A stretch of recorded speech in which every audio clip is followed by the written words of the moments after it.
Sometimes it creaks like that.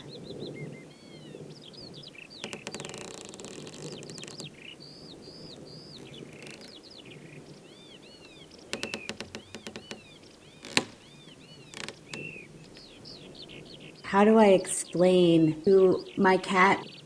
Oh, that was just the creaking.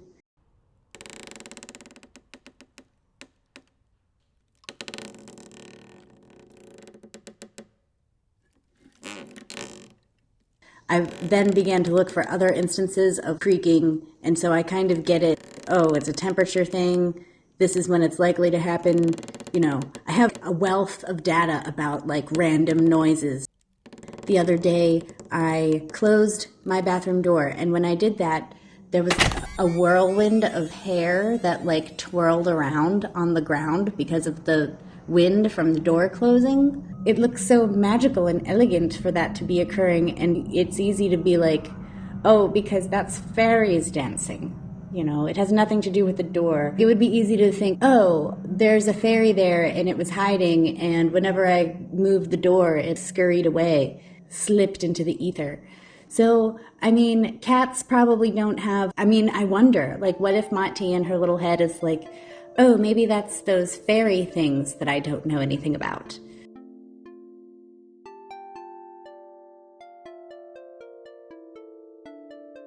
But then who would have named the fairies for her?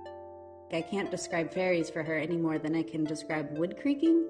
So she must have some kind of collection of data herself, except nobody to discuss it with, or no other cats to be like, no, it's cool. It's actually a nymph. Then Mati would be like, oh, this cat says it's a nymph, so it must be a nymph. And that's how religions are created.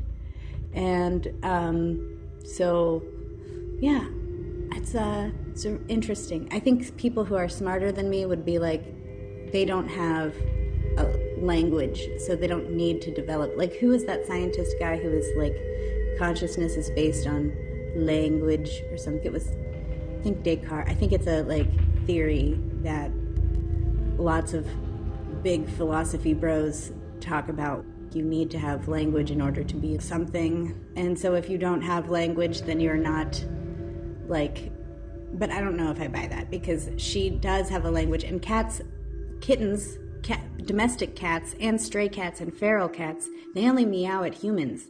So there's got to be something there. Yes, these are all my favorite things to think about and talk about. And I'm very goofy. I worked a regular, like a short amount, My feet hurt so bad. Anyway,